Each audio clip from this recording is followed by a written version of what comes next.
Happy Friday and welcome to another episode of BrainScratch. I'm John Lordan. Thank you so much for spending some time with me here today.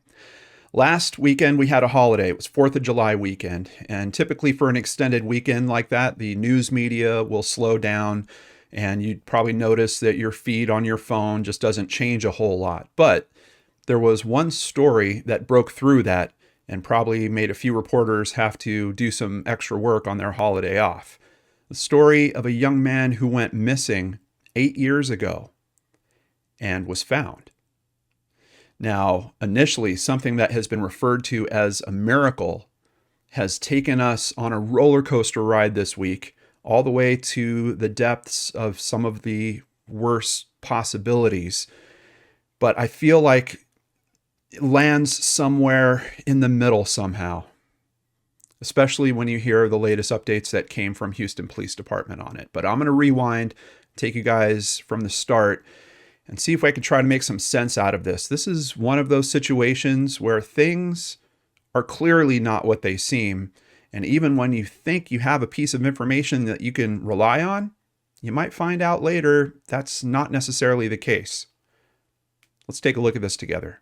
Here we can see a billboard for Rudy Farias IV, missing from Houston, Texas since March 2015. It's also highlighting National Missing Children's Day on May 25th. Let's learn some details about the time that Rudy went missing, starting at NBCnews.com.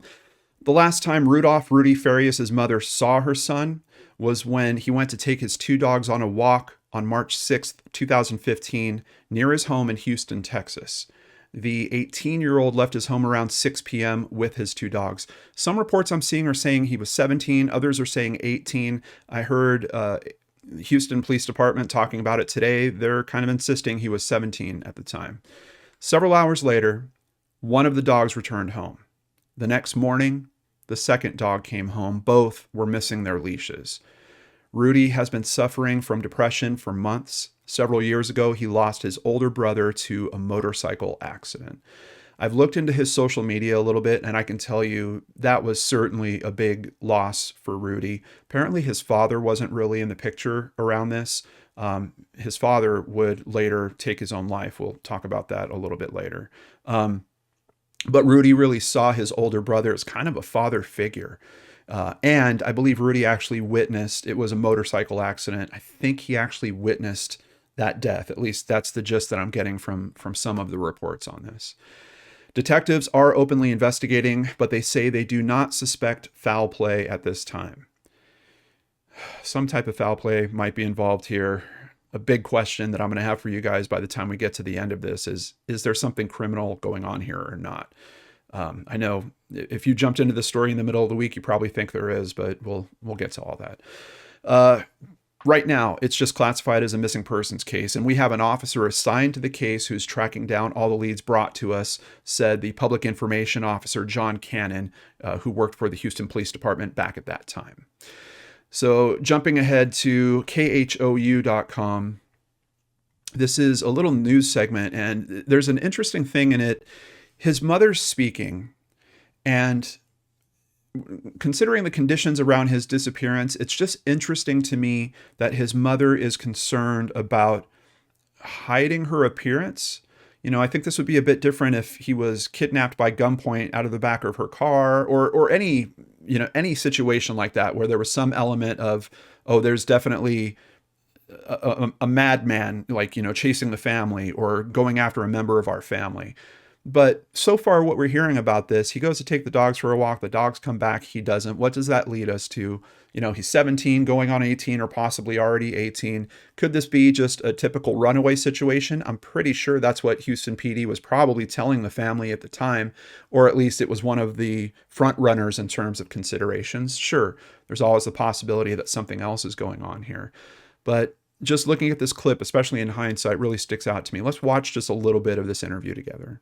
He hasn't checked his Facebook. He hasn't checked emails. He has such a huge heart. He loves with all his heart. So that's why we know that he wouldn't just get up and go on his own. That's not him. So they do state in that news report that the family was told by investigators that he might have been trafficked. And that's part of the reason why she supposedly hit her face in that interview. And that interview was from about a year after his disappearance. Let's continue with abc7.com. Texas EquiSearch began asking the public for help in finding him, noting that he was possibly disoriented and hadn't been taking his medication.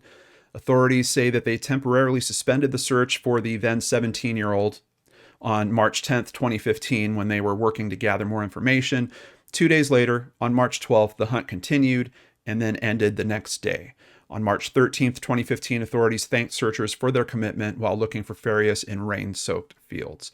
I'm not sure exactly what the medication is here. I'm seeing some notes about him possibly having asthma. We did say that, he was being treated for depression as well. I'm not sure if they're talking about depression-based medication. I'm not sure necessarily why there'd be assumption that he would be disoriented, but let's just continue and see what we can learn here. Over at the Associated Press, now this is mentioning that there was a bit of a strange sighting that happened around 2018. Someone called 911 and said they saw Rudy sleeping in the backyard of one of his family members. And that's kind of all the information that came out around that time. AP News here is noting that possible sightings like the one Houston police followed up on in 2018 were common in the case, said Martin Renteria, a private investigator with Checkmate Investigative Field Services in suburban Houston, who had been hired by Farias' mother a few months after Farias went missing. So in that 2018 sighting, police did go to check. They didn't find him there. But still kind of thinking along those lines of what if this is someone that is running away from home? Would that be a possibility of something that could happen? Certainly. And if that was a good sighting, you would think, okay, it's much more likely that he's a runaway rather than he's been trafficked and, taken to another country or something. Renteria recalled at least a dozen such reports that turned up nothing. Renteria, who worked the case with his wife Barbara, also followed up on possible sightings in other cities. After a couple years, we finally just had to give up on it, he said. He added that he also considered that Farias, who had become an adult in the time that he went missing, might have run away and didn't want to be found. And then we get to 2023, literally last weekend. Good Samaritan found missing man unresponsive outside Houston church. And here is a map. We can see he's last seen kind of up here northeast a little bit of Houston, and he's found alive just a little southeast of Houston. So not far at all from where he is. And that's part of why I wanted to start this video with a billboard. From what I understand, this is a pretty well-known case in the area, and we can see that at least some money was put towards billboards. I mean, those things typically don't happen for free. Every now and then you'll hear of a deal where a billboard company will say, hey, we've got some space that isn't rented. We'll go ahead and put up a missing person. But typically you're paying for those things. We have a private investigator saying, I was hired by his mother to work on this case. I went and chased down a bunch of leads, eventually had to give up on it. So resources are going into this search. And we get to June 29th, Thursday, June 29th, 2023. A Good Samaritan spotted Rudy laying on the ground outside of a church at the intersection of 76th and Avenue K in Southeast Houston, and they called 911. Rudy was taken to a hospital and is reportedly not doing well. His mother released a statement Monday saying that he's now getting the care he needs and that he's not speaking. When Rudy disappeared, family members thought that he may have been kidnapped and sold for human trafficking. They were also concerned because Rudy suffered from anxiety, depression, and was an asthmatic who didn't have his inhaler. According to some of the reports that I found, I think they believe they found his inhaler during one of the searches. It might have been with Texas EquiSearch, if I remember correctly.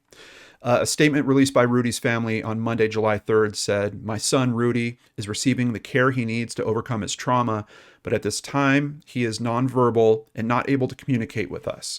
We're asking for privacy during this difficult time, but we'll share more details as Rudy continues to heal. And we actually get a few pictures of him in the hospital that have been released publicly. I do want to also note that a lot of the headlines really grabbed on to the fact that her son is nonverbal. I'm pretty sure I'm not the only one that assumed that that was a condition of him, like maybe he had some developmental disabilities or something. That doesn't seem to be the norm for Rudy, at least not based on the information I found on his Facebook. The stuff I saw on his Facebook, guys, honestly, I was wondering, is this being written by an adult? Because the posts, they kind of stop, obviously, before he goes missing. But the age that he is through that, I mean, we're talking early to mid-teen years, and his posts were extremely insightful, very thoughtful, seemed to care a lot about his family, really dealing with that loss of his brother and just trying to appreciate his brother as much as he could after that loss. Like, I was reading some of those posts and almost feeling like this feels like an adult. So the whole picture I had in my mind from the headlines of, this is a teenager that was nonverbal at the time he went missing. Now he's been found. No one knows how to talk to him. We can't figure out where he was. That's not accurate at all. Rudy, at least from what I'm seeing on Facebook, intelligent, highly communicative. So getting him found now, on the steps of a church, and he's nonverbal, something severely traumatic must have happened. But thankfully, or hopefully, that would be something he'd be able to overcome and be able to speak for himself and kind of let people know what's happened for the past 8 years. We're going to find, unfortunately, it's a lot more complex than these stories are letting on. But back to the quote from his family: "We're asking for privacy during this difficult time, but we'll share more details as Rudy continues to heal."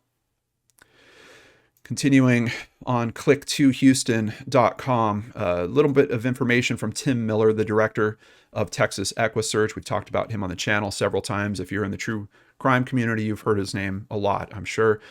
He's one of several people who helped search high and low for Farias. How did this happen? "We believe in miracles, and this certainly was a miracle," Miller said. "In the beginning, we met with the family and detectives out there, and we found a backpack.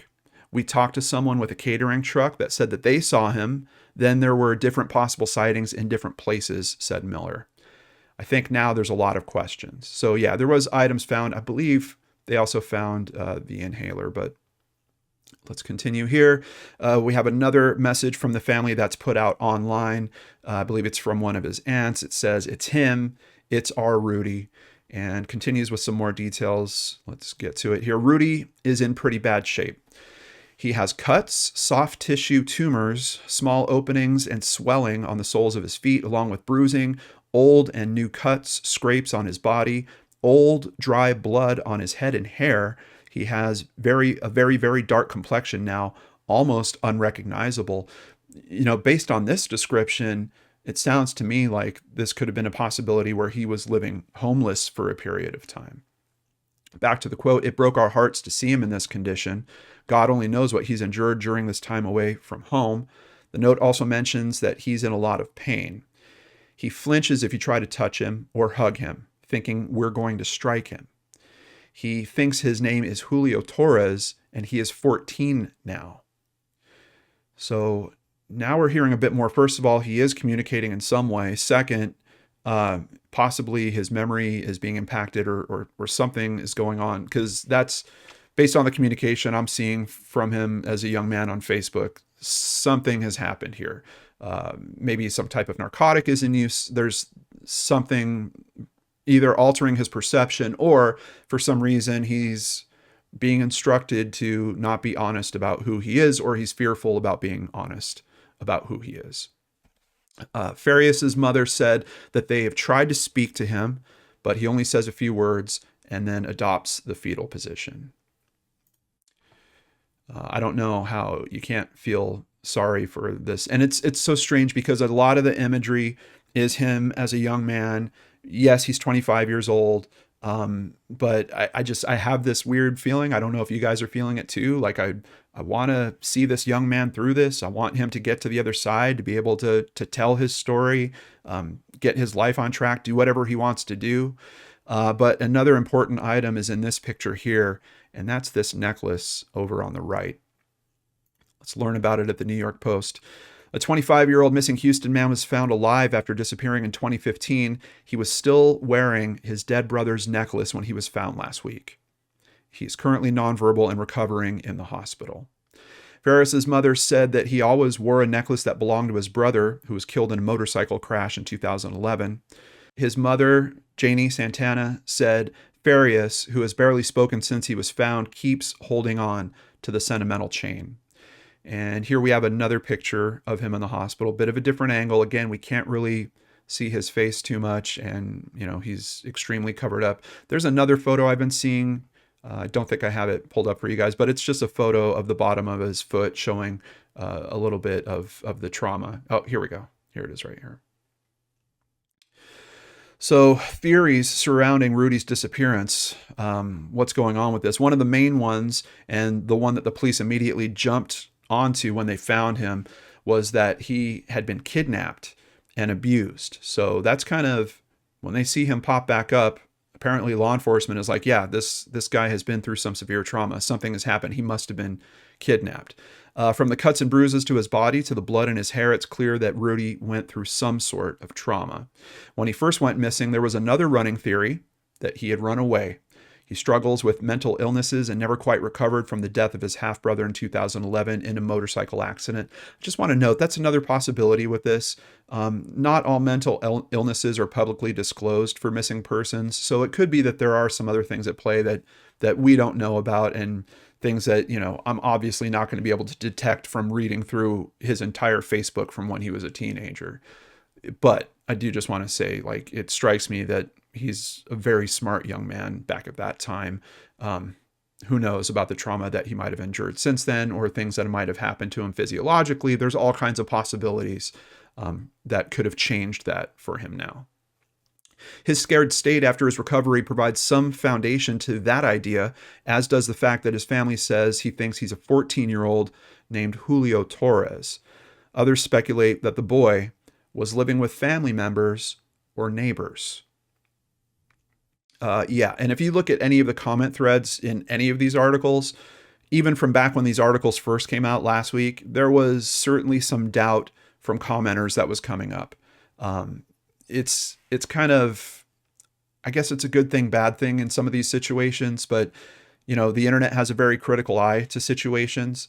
Sometimes you can have something that looks like a miracle like we have here. And of course, you're going to have trolls that jump on that, people that are looking for attention, kind of making this off-the-cuff comment or that off-the-cuff comment. But very quickly with this story, we have some real developments that change that perspective and maybe make me think twice about some of those comments being so far off the cuff. Jumping over to fox26houston.com, in an off-camera interview, Fox 26 spoke with Rudy Farias' mother. She said Rudy was kidnapped and taken to Mexico with a bag over his head 8 years ago. The mother added Rudy walked back to Houston, following the moon to go north. This is very difficult for me to believe. It seems to be trying to pay off this whole, he thinks his name is Julio Torres and he's 14 years old idea, but he walked back to Houston following the moon to go north. I don't know. This really feels like it's hitting fairy tale land. And if you guys think that that's the worst of it, buckle up. We're about to get a lot farther in there. Over at abc7.com, residents of a Houston neighborhood, they're questioning whether a 25-year-old man found alive after he was reported missing 8 years ago was really ever missing.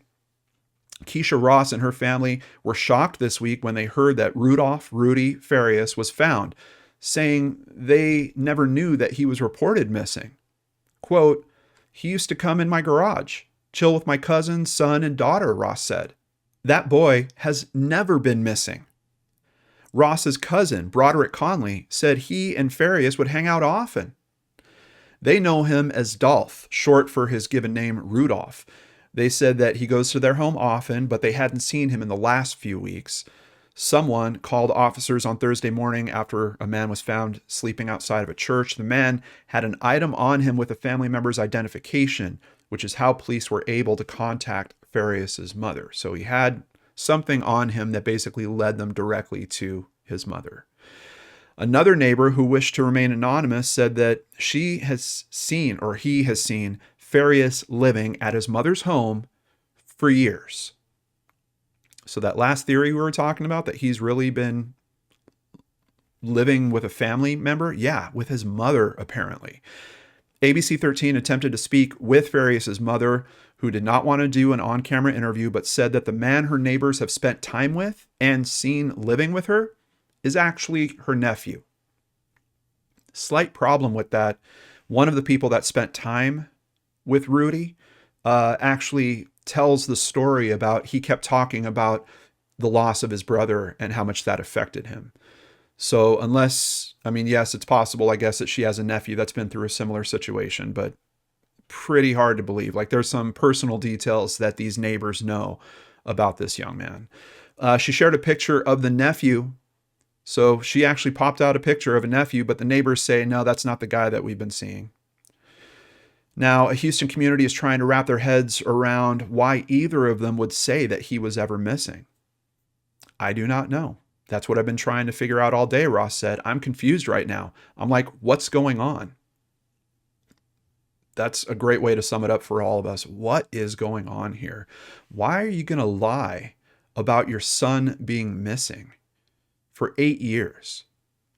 What's the potential upside on that? And once I started looking into all this information, I was expecting to bump into, oh, they did, a major fundraiser every year. There was all this money that was, I'm not finding any of that. Yes, I'm seeing reference to a couple of fundraisers, but like reasonable things, like the funds raised for a billboard. I'm seeing some mention tied to his Facebook profile, actually, about some small local fundraisers that are done around that, but nothing. I mean, to think of how much money was spent in terms of the private investigators, the billboard, keeping this lie up, hiding him from his own family and her family. Like, there's a lot of work and effort that's going into this. What's going on is right. Why? Why are you going to go to those lengths? Investigators have yet to speak with Farias since he was found. They're scheduled to speak with him. So this article was written earlier in the week. Basically on Wednesday, in the middle of the week, is when they were supposed to get time with him. Oh, goodness. Over at CNN.com. Now, we're going to start hearing that maybe some of those details we heard in the previous articles, maybe not entirely accurate either. Here's a little piece of that puzzle. So police respond to the scene after this Good Samaritan calls it in, and then the Houston Fire Department also comes out, probably as a matter of some form of medical response. They find this young man. He looks like he's injured. Get some paramedics out there. The Houston Fire Department responded to the scene at the request of the police. Houston Fire Chief Sam Pena told CNN when they arrived, Farias' mother was also there. Crews assessed Farias, but he refused to be taken to a hospital, according to Pena. Farias' mother signed a form refusing her son's transport, he said. At that point, Farias was left with family and police. So emergency services shows up. Based on the description we're hearing about this young man, even information coming from the family, he's got injuries all over him. He's got dried blood on him. But his mother waves off transport to the hospital. Now we're seeing pictures from the hospital, right? So I'm assuming his mother puts him in the car and then drives him to the hospital. Stay tuned. Click to Houston.com. Family members say man captured in video at local business is not Rudy Farias. So now we know this church where he's found. And actually, this really leads to an interesting thought. I'm sure Houston Police Department is working on this as well. Now that you know where he's found, you could kind of backtrack around that, right? Look for local businesses that have cameras facing the street, kind of see how he gets there and start working it back there. Like, if this was a legit situation where we're worried that he was kidnapped, he was beaten up by someone, they rolled up on a church and, rolled him out the door and then go speeding off, that seems like a logical next step. Go look for cameras. We have a local business that thinks that Rudy actually came into their establishment. So let's see. We got some information here from the police chief, Troy Finner. He said, I just think we need to get in and get some answers right now. We'll get down to the bottom of it. Tim Miller is also attempting to get to the bottom of it. He says that they want to go visit Rudy. This is basically still before they spoke to Rudy. A business near where Farias was found expressed concerns. They said the man in the video never previously visited their establishment. They also said that the man came in only hours before Farias was discovered. He was incoherent, had no money, and he left after someone purchased a meal for him, according to the workers.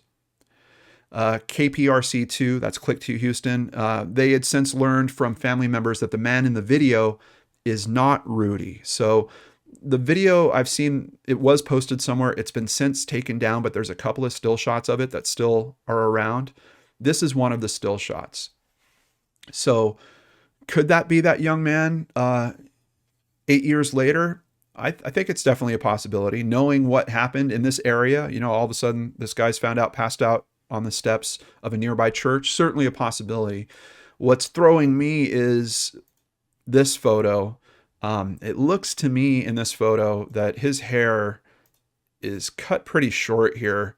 And while it's not like super, tight on the top, it's still pretty short in length overall. And if there's anything you could tell about this guy, it's that his hair is grown out. It's pretty decent in terms of length.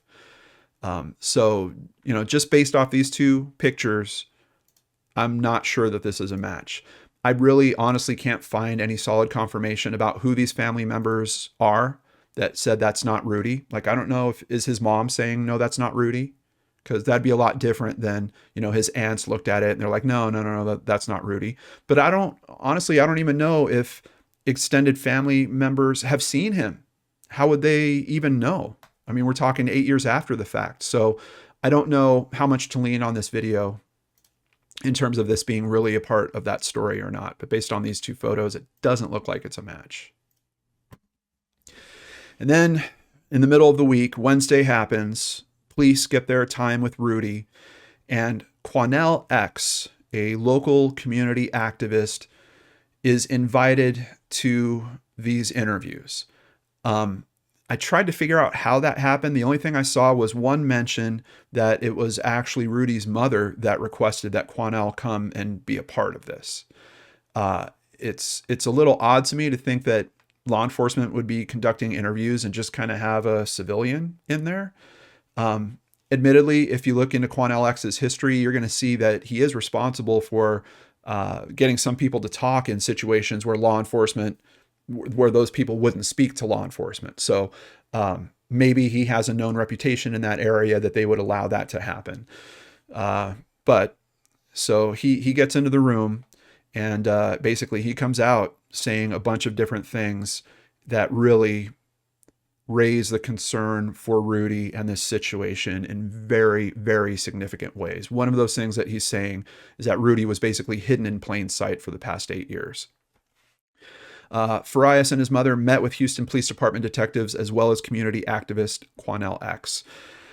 I heard horrific things from that young man, and I did not want him to see me start shedding tears, but I couldn't hold back the tears because of the things he was saying to us, the detective and myself, Quanell said.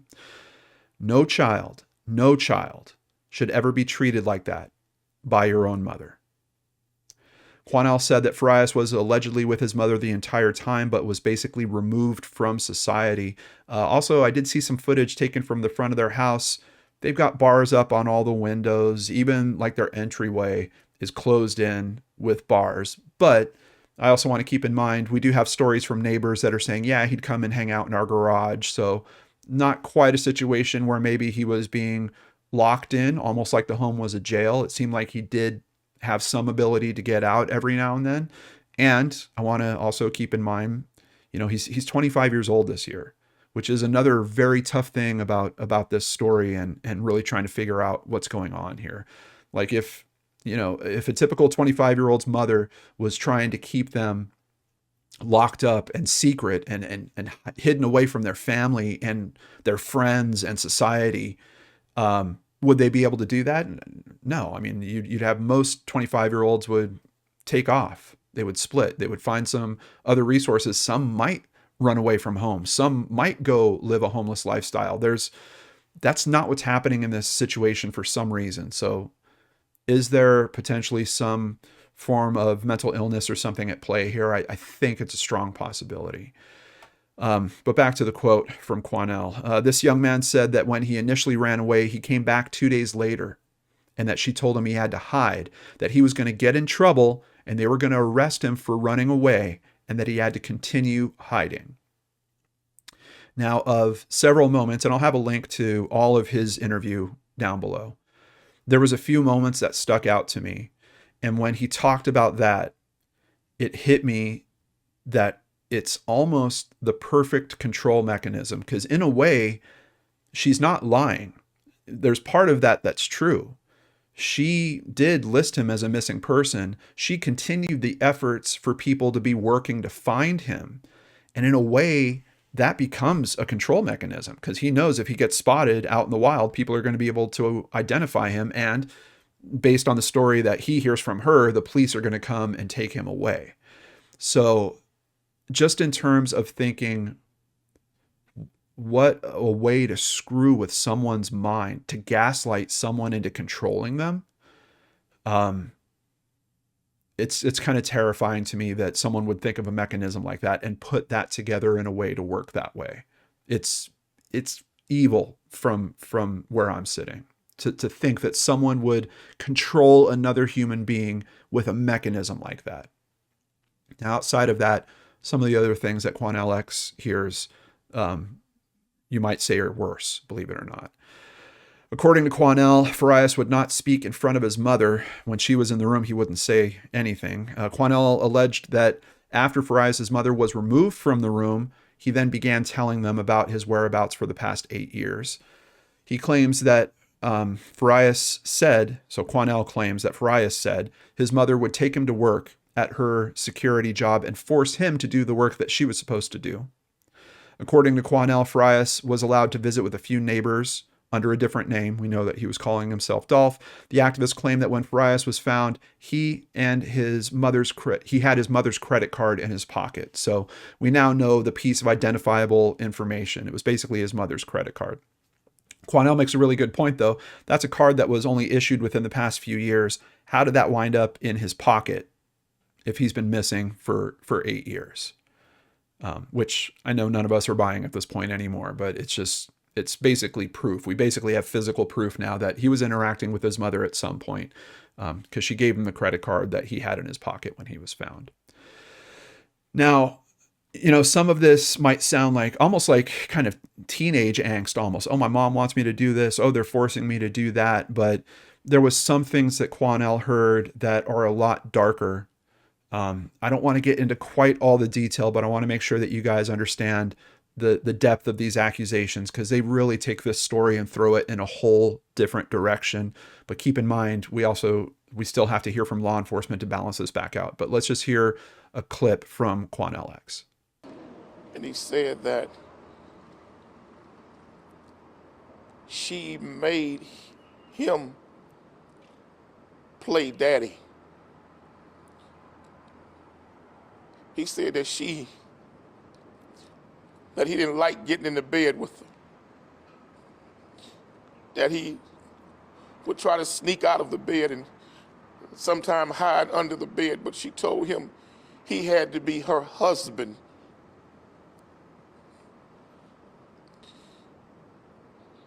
That's a damn shame, man. Now, I know that comment sends all of our minds in a particular direction, and there is basically more detail released by Quanell X where he is claiming that, yes, those types of claims that you're worried about that leading to are actually what's going on here, that there's some form of sexual abuse that is a component in all this. So this stuff hits on Wednesday, and then some neighbors wind up getting a little piece of a clip from her. They shared this video of a conversation with Rudy Farias' mom last night. And it's only a little short clip, but you can see where her concern is very quickly. Not so much about Rudy, unfortunately. Now they want to arrest me because they said I was hiding him. Now they want to arrest me. Now, with the accusations that we've just heard about, there's some strange factors. Even if the stuff that Quanell heard is true, we still have this young man is 25 years old.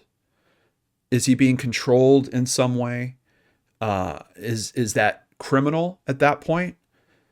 There's a lot of factors and considerations, and that's assuming that that information is accurate or can be proven in some way. That's the other piece of all this. The information might be entirely accurate, but law enforcement's ability to be able to prove that, to press some form of charges, and even like what charges would they be? I don't know. Like, I don't know if these are some form of assault.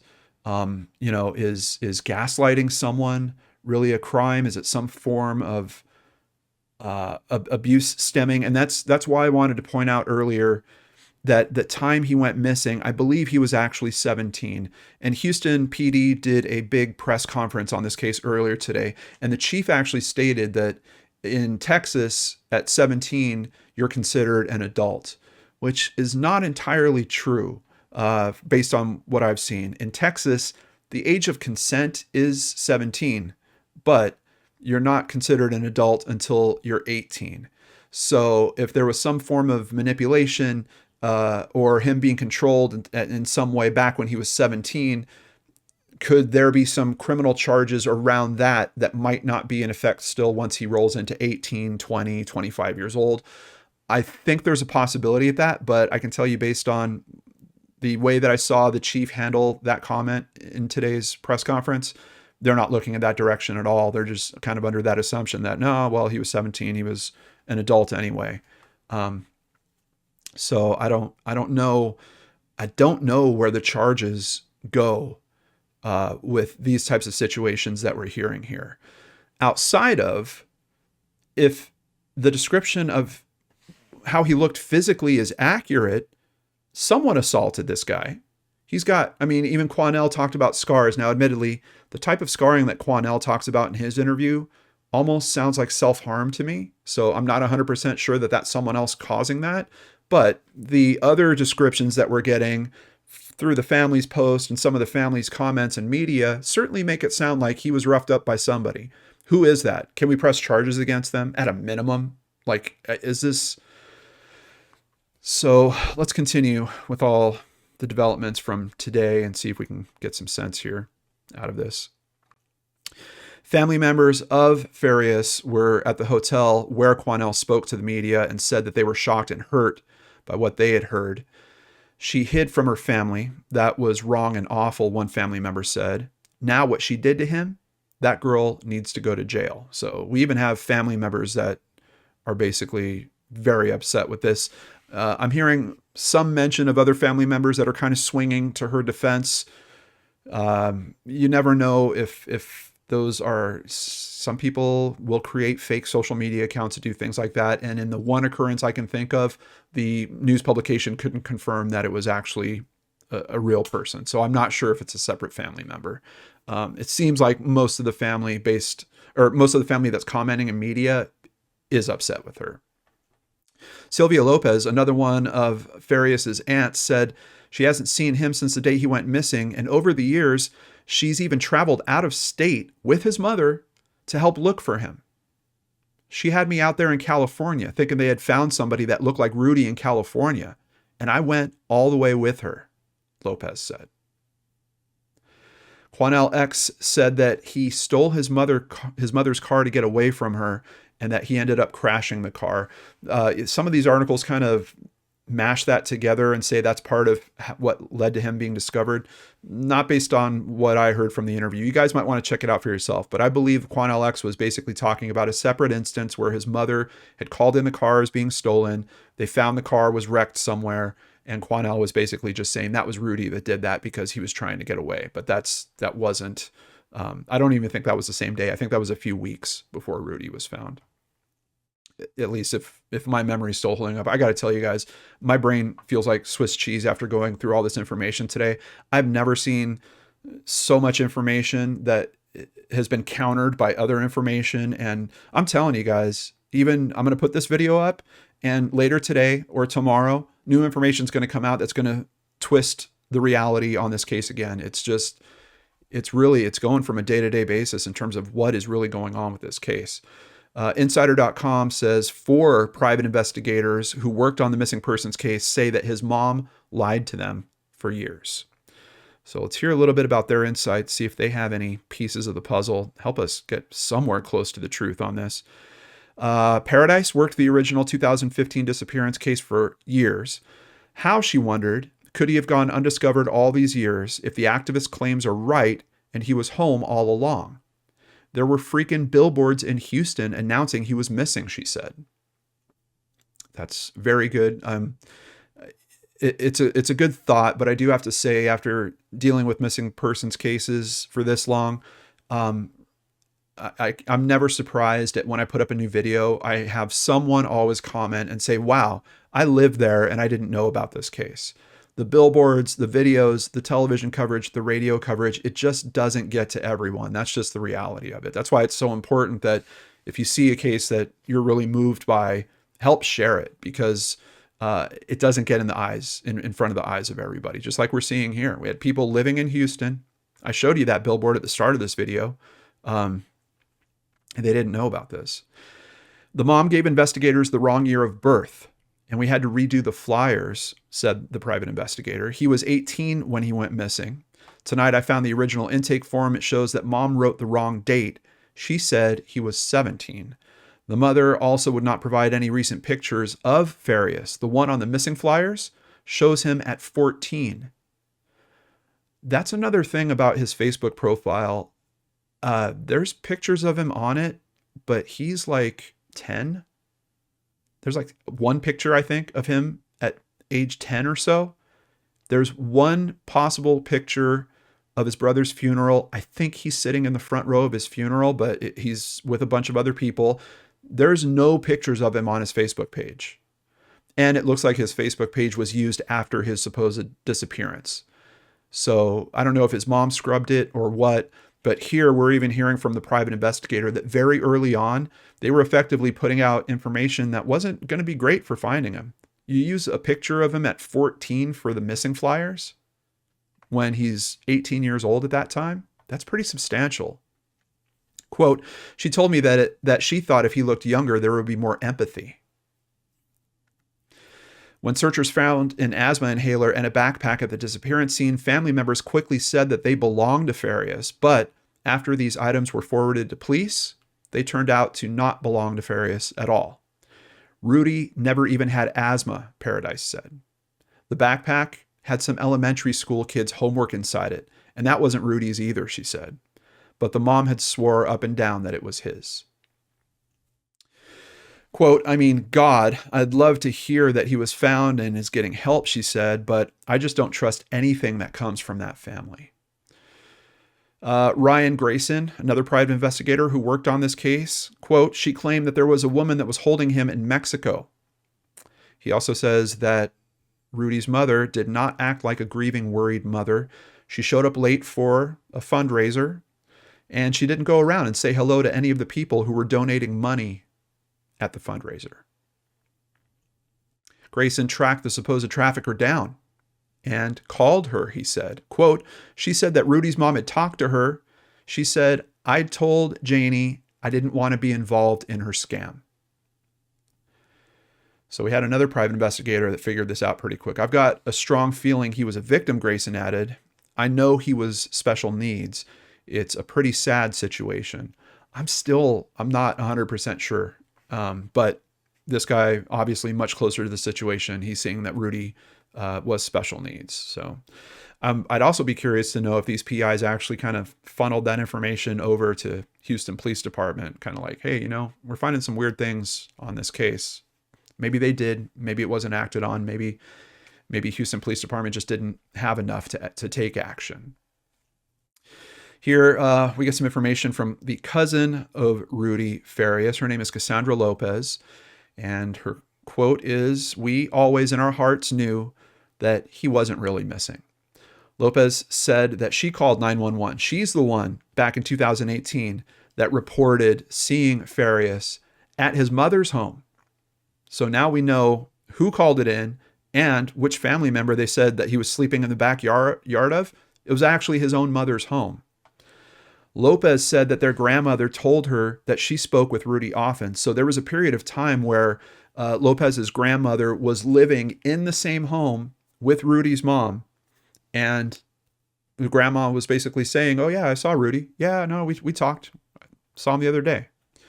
She would just say, I saw Rudy. You know, he came to check on me and we said hello and we'd have a little conversation. She never went into detail, but she would say that she saw him, said Lopez.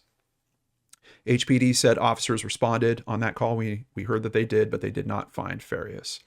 Lopez hopes that Farias is safe enough to tell his story. I hope for more than that. I hope that he's given access to resources. Some of the other stuff that Quanell brought up were that he's possibly being controlled with drug use, that psychedelic drugs could have been being given to him regularly. So there's a chance that to really unpack this and to get to a point where this young man has a chance to even understand what he's going through, he might have to go through detox. He might have to go through rehab. He's certainly going to have to go through some form of counseling. Access to all those resources, the ability to keep going to those resources. There is a lot of things that kind of have to line up for Rudy to see his way through this. I have a feeling that he's got a lot of other family members out there that are willing to help make that happen, based on what I'm seeing here in the press. And I know, I'm sure, a community out here. I think at this point, everyone's going to be leery about fundraising around this case. But if Rudy stepped up, or someone on his behalf, and it was verified with GoFundMe, who usually does verify who the beneficiary is, you know, hey, this is for medical expenses, particularly for Rudy. I think that GoFundMe would probably be pretty successful. From what I understand, there was a GoFundMe that opened a few days ago, kind of along those lines, and then it shut down. I saw some comments that said maybe that was official. I saw other comments that said maybe it wasn't. And I don't think that they were for him. It looked like the beneficiary was actually going to be his mother, based on the information that I saw. I'm just going to put that out there, because it's this is one of those stories where I don't know what sources to trust. I don't know what information to trust. As a matter of fact, we're still not even through it, guys. There's a pretty big piece of information we've been leaning on in this. We're going to find out that we shouldn't lean on that either. But to the press conference that happened today, Houston Police Chief Troy Finner told the press conference that police interviews with Rudy and his mother found no evidence of sexual or abuse during the 8 years that he was supposedly missing. That's interesting, because Quanell says he's in the same room and explains the things he's hearing. But we actually have the investigator that was in the room with them that gets up at this press conference and says, I'm trained for hearing things like that. I didn't hear what Quanell's saying that he heard.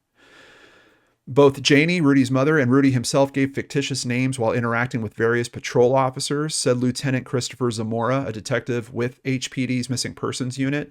That was another strange thing to come out. Apparently, HPD has interacted with them a few times, and Rudy in particular a few times. Basically, they were just given bad information in terms of that person's name and birth year, and that was it. After investigators talked with him yesterday, it was discovered that Rudy returned home the following day on March 8th, 2015. So that's even a little different. Quanell says it was 2 days later he came back. Here, HPD is saying it was only 1 day that he was actually missing, and then he came back. Mother Janie continued to deceive police by remaining adamant that Rudy was still missing. She alleged that her nephew was the person's friend that friends and family saw coming and going.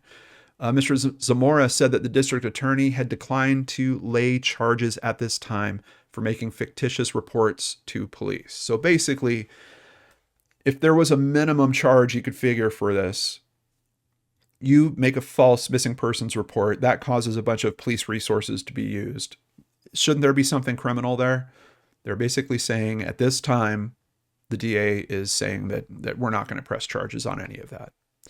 Being missing is not a crime, Mr. Zamora told the press conference. I wonder if being fake missing is. And even if it is, I'm not talking about in terms of charges against Rudy.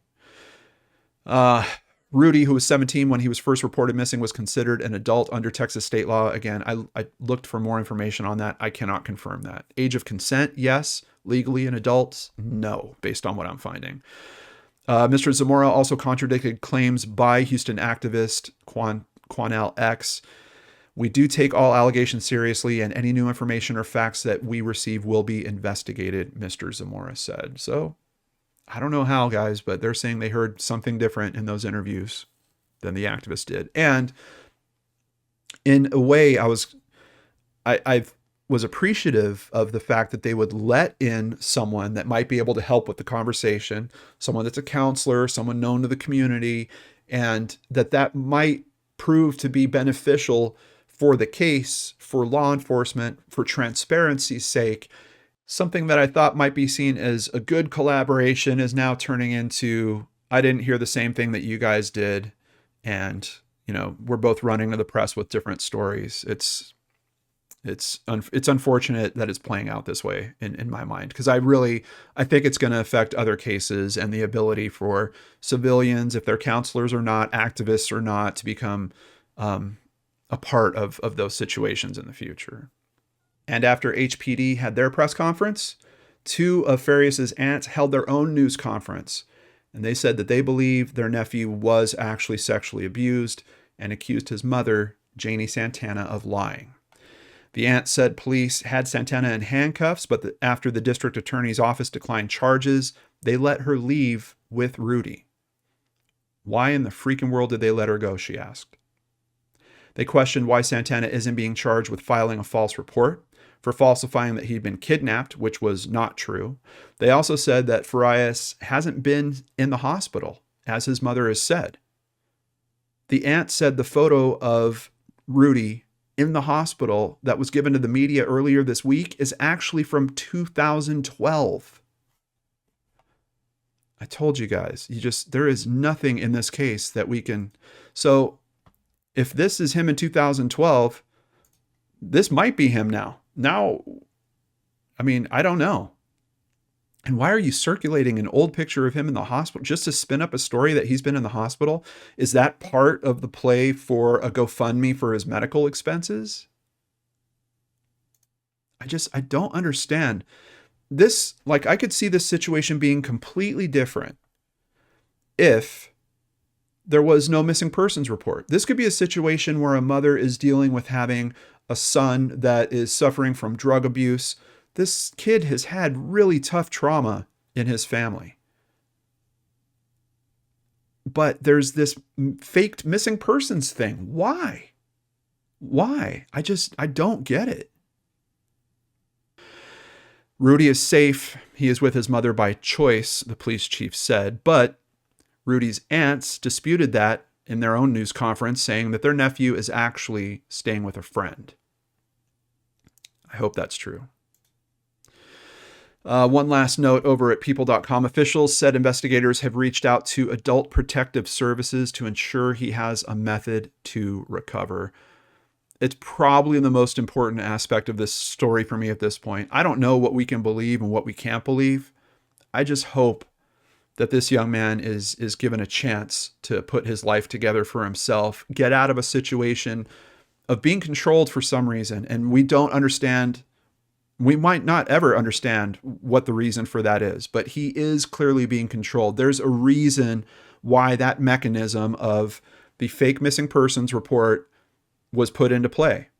And I really believe it's for that moment that I heard Quanell explain that Rudy thought he was going to get in trouble and that there was people looking for him, because that is actually true as long as that fake missing persons report's in play. For some reason, he was being controlled by his mother. We don't know why, but he deserves a fair shot. So yeah, I did find a couple of Facebook posts. This is one from his page that is just talking about a dad and son that took pictures with each other 45 years later. But we can see here that his big brother is someone who loved him like a son. And he's even saying, "I love you, brother, until we meet again." I'll have links to this down below. Honestly, I don't know if this page will stay unlocked very long, but this is what's interesting to me. Here's Rudy's page. Look at this picture of this young man. Like, this is, from what I can see here, there's no pictures of him. That's his brother as well. And of course, something I didn't go into too in depth, but His father wasn't around. His father did work for the Houston Police Department, and after a little bit of a scandal related to ticket rigging allegations, basically saying that he was witnessing certain tickets that were being written, and I guess by doing that he was able to collect more overtime. All of that was kind of found out, and Rudy's father ended up taking his own life. And that happened in 2014. That was actually more recent than the loss of his brother, but I don't think Rudy's father was really in the picture too much. I truly hope that those police adult services can help Rudy through this. It just doesn't make sense to me that you have someone leave that missing person status in place for this many years without thinking, what's the benefit to them? And like I've said, I've only noticed a couple of fundraising efforts. I don't think we're talking about substantial amounts of money there. But there's also something else in this where other families have been cheated. I mean, I cover cases regularly where families are trying to raise funds to get a billboard up. And in this case, there was billboards funded by the community. And outside of that, you have other parents that are missing their children that are saying, hey, look at this story. Maybe this will happen for us. And then going on that same roller coaster ride that we have this week and getting to the end and thinking, oh, I should have known better than to believe in something like that. It's really troubling on so many fronts. And honestly, in this situation, I hope for the best with Rudy and how he gets through this. I want to give a very big thank you to people that help keep us supported here on the channel, help keep the lights on. And let's do that with our PayPal supporters, Angela Welch-Sola and Amanda Beard. Thank you so much. They've been donating through PayPal for years at this point, and I really appreciate both of them. If you'd like to do the same, please visit LordanArts.com. There you can sign up for Patreon, sign up for PayPal, buy merchandise, or even just buy us a coffee like Ann Peters does regularly, monthly as well. Thank you so much, Ann. We really appreciate everyone that helps keep us here, highlighting cases, trying to help families in situations. This is a tough one, but there is certainly a family member that needs help in this situation as well. And I'm also hoping that kind of this analysis and talking about cases like this maybe will spark some conversations within your own family to make sure that we all avoid situations like this. But that's it for today's video. Thank you guys so much. Please join us again next week right here on the LordanArts channel.